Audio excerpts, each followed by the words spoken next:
Chapter 6. Exciting discussions about an unparalleled enterprise. At these words, a cold shiver ran through me, yet I controlled myself. I even resolved to put a good face upon it. Scientific arguments alone could have any weight with Professor Liedenbrock. Now, there were good ones against the practicability of such a journey. Penetrate to the center of the earth! What nonsense! But I kept my dialectic battery in reserve for a suitable opportunity, and I interested myself in the prospect of my dinner, which was not yet forthcoming. It is no use to tell of the rage and imprecations of my uncle before the empty table. Explanations were given. Martha was set at liberty, ran off to the market, and did her part so well that in an hour afterwards my hunger was appeased, and I was able to return to the contemplation of the gravity of the situation.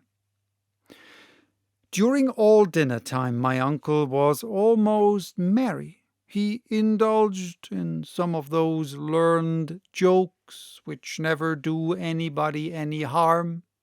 Dessert over, he beckoned me into his study. I obeyed. He sat at one end of his table, I at the other. "Axel," said he very mildly, "you are very ingenious. You have done me a splendid service at a moment when, wearied out with the struggle, I was going to abandon the contest. Where should I have lost myself? No one can tell. Never, my lad, shall I forget it, and you shall have your share in the glory to which your discovery will lead." Oh, come, thought I. He's in a good way. Now is the time for discussing that same glory. "Before all things," my uncle resumed, "I enjoin you to preserve the most inviolable secrecy. You understand? There are not a few in the scientific world who envy my success, and many would be ready to undertake this enterprise, to whom our return should be the first news of it." "Do you really think there are many people bold enough?" said I. "Certainly. Who would hesitate to acquire such renown? If that document were divulged, a whole army of geologists would be ready to rush into the footsteps of Arne Saknussemm." "I don't feel so very sure of that, uncle," I replied, "for we have no proof of the authenticity of this document." "What? Not of the book inside which we have discovered it?" "Granted, I admit that Saknussemm may have written these lines. But does it follow that he has really accomplished such a journey? And may it not be that this old parchment is intended to mislead?" I almost regretted having uttered this last word, which dropped from me in an unguarded moment. The professor bent his shaggy brows, and I feared I had seriously compromised my own safety. Happily, no great harm came of it. A smile flitted across the lip of my severe companion, and he answered, "That is what we shall see."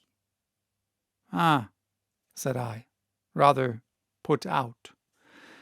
"But do let me exhaust all the possible objections against this document."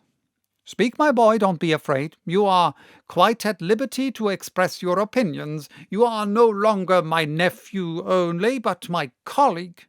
Pray, go on." "Well, in the first place, I wish to ask, what are this Jokul, this Sneffels, and this Scartaris, names which I have never heard before?" "Nothing easier. I received not long ago a map from my friend Augustus Petermann at Leipzig. Nothing could be more apropos. Take down the third atlas in the second shelf in the large bookcase, series Z, plate 4. I rose, and with the help of such precise instructions, could not fail to find the required atlas. My uncle opened it and said, "Here is one of the best maps of Iceland, that of Andersen, and I believe this will solve the worst of our difficulties." I bent over the map. "You see this volcanic island," said the professor. "Observe that all the volcanoes are called jökuls, a word which means glacier in Icelandic, and under the high latitude of Iceland nearly all the active volcanoes discharge through beds of ice. Hence, this term of jökul is applied to all the eruptive mountains in Iceland." "Very good," said I. "But what of Sneffels?" I was hoping that this question could be unanswerable, but I was mistaken. My uncle replied, "Follow my finger along the west coast of Iceland. Do you see Reykjavik, the capital? You do. Well, ascend the innumerable fjords that indent those sea-beaten shores and stop at the 65th degree of latitude. What do you see there?" "I see a peninsula looking like a thigh bone with the knee bone at the end of it." "A very fair comparison, my lad. Now, do you see anything upon that knee bone?" "Yes, a mountain rising out of the sea." "Right. That is Snaefell." "That Snaefell?" "It is.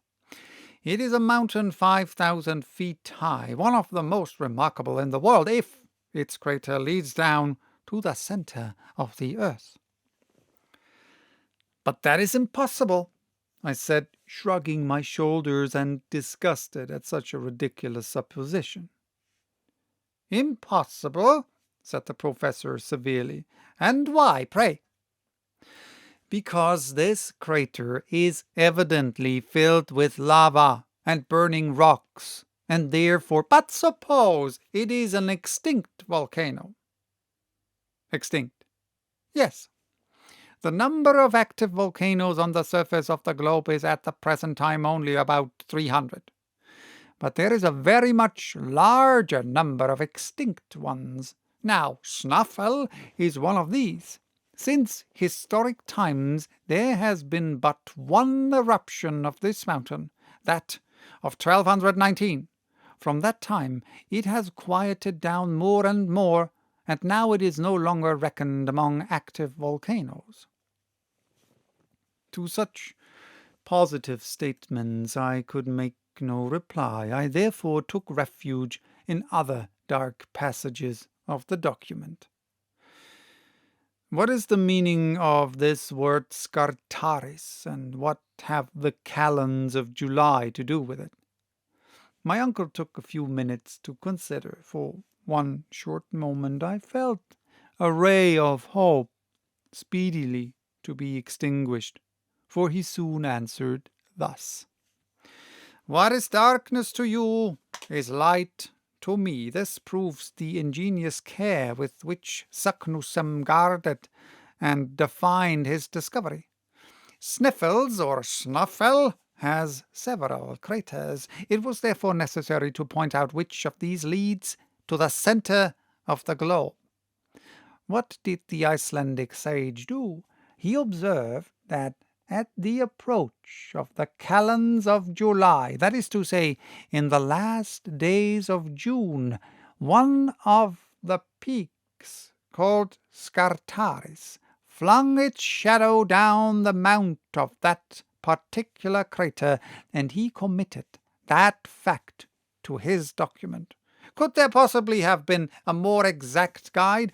As soon as we have arrived at the summit of Snaefell, we shall have no hesitation as to the proper road to take. Decidedly, my uncle had answered every one of my objections. I saw that his position on the old parchment was impregnable. I therefore ceased to press him upon that part of the subject, and as above all things he must be convinced, I passed on to the scientific objections, which, in my opinion, were far more serious. Well then, I said, I am forced to admit that Saknussemm's sentence is clear and leaves no room for doubt. I will even allow that the document bears every mark and evidence of authenticity. That learned philosopher did get to the bottom of Sneffels. He has seen the shadow of Scartaris touch the edge of the crater before the calends of July. He may even have heard the legendary stories told in his day about that crater reaching to the center of the world. But as for reaching it himself, as for performing the journey and returning, if he ever went, I say no. He never did that. Now, for your reason, said my uncle ironically. All the theories of science demonstrate such a feat to be impracticable. The theories say that, do they? Replied the professor in the tone of a meek disciple.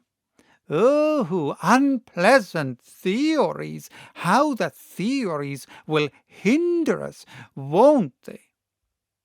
I saw that he was only laughing at me, but I went on all the same.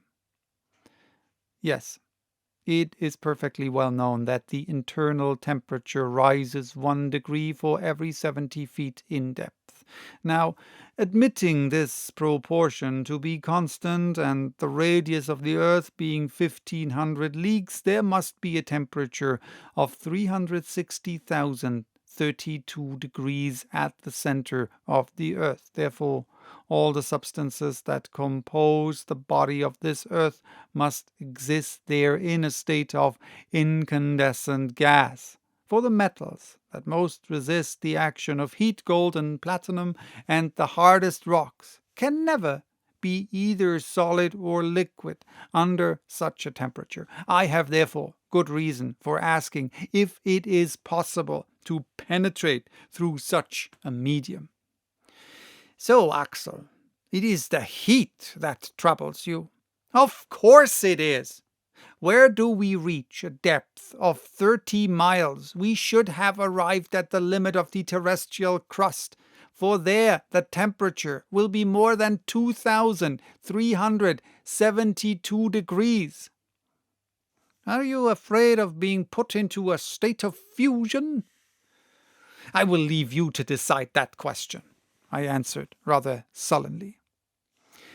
This is my decision, replied Professor Liedenbrock, putting on one of his grandest airs. Neither you nor anybody else knows with any certainty what is going on in the interior of this globe, since not the 12,000th part of its radius is known. Science is eminently perfectible, and every new theory is soon routed by a newer. Was it not always believed until Fourier that the temperature of the interplanetary spaces decreased perpetually? And is it not known at the present time that the greatest cold of the ethereal regions is never lower than 40 degrees below 0 Fahrenheit? Why should it not be the same with the internal heat? Why should it not, at a certain depth, attain an impassable limit, instead of rising to such a point as to fuse the most infusible metals?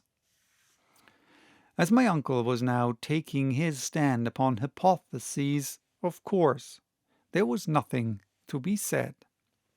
Well, I will tell you that true sevens among them Poisson, have demonstrated that if a heat of 360,000 degrees existed in the interior of the globe, the fiery gases arising from the fused matter would acquire an elastic force which the crust of the earth would be unable to resist, and that it would explode like the plates of a bursting boiler. That is Poisson's opinion, my uncle. Nothing more. Granted. But it is likewise the creed adopted by other distinguished geologists, that the interior of the globe is neither gas nor water nor any of the heaviest minerals known, for in none of these cases would the earth weigh what it does. Oh, with figures you may prove anything. But it is the same with facts. It is not known that the number of volcanoes has diminished since the first days of creation, and if there is central heat, may we not thence conclude that it is in process of diminution? My good uncle, if you will enter into the legion of speculation, I can discuss the matter no longer.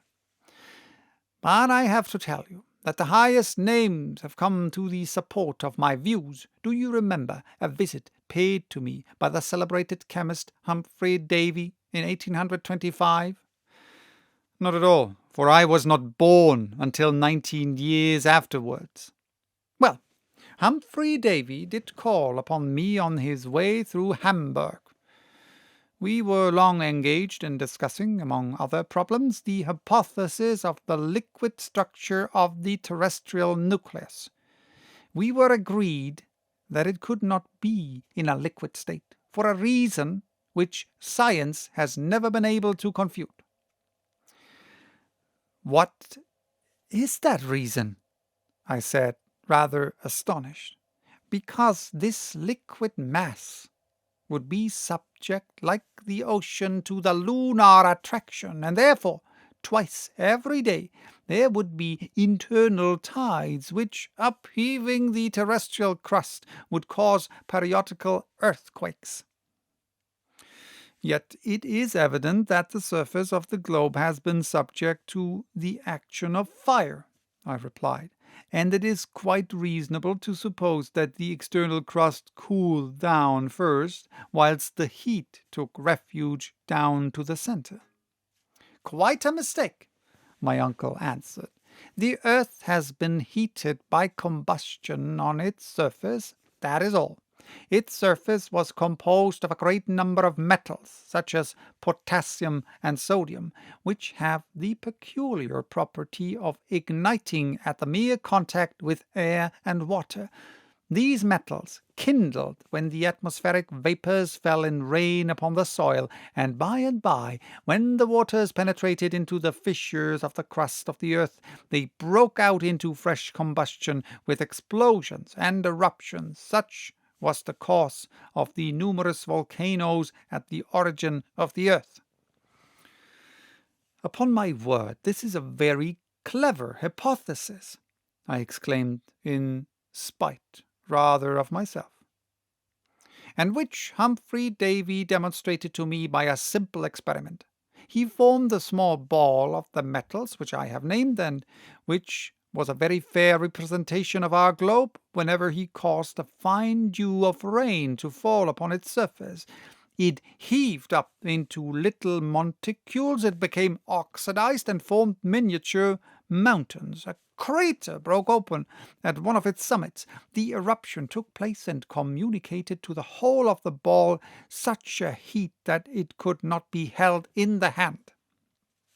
In truth, I was beginning to be shaken by the professor's arguments, besides which he gave additional weight to them by his usual ardour and fervent enthusiasm. "You see, Axel," he added, "the condition of the terrestrial nucleus has given rise to various hypotheses among geologists. There is no proof at all for this internal heat. My opinion is that there is no such thing. It cannot be. Besides, we shall see for ourselves, and like Arne Saknussemm, we shall know exactly what to hold as truth concerning this grand question." Very well. We shall see, I replied, feeling myself carried off by his contagious enthusiasm. Yes, we shall see.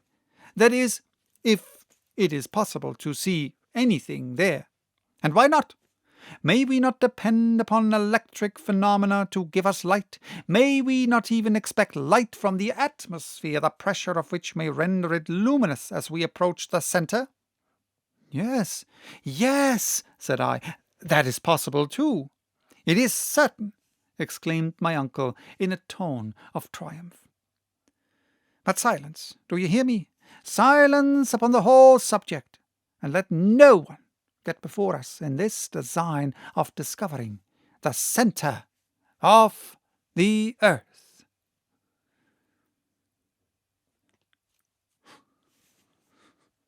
So, that was chapter 6. Bye-bye. Till next time with chapter 7, A Woman's Courage.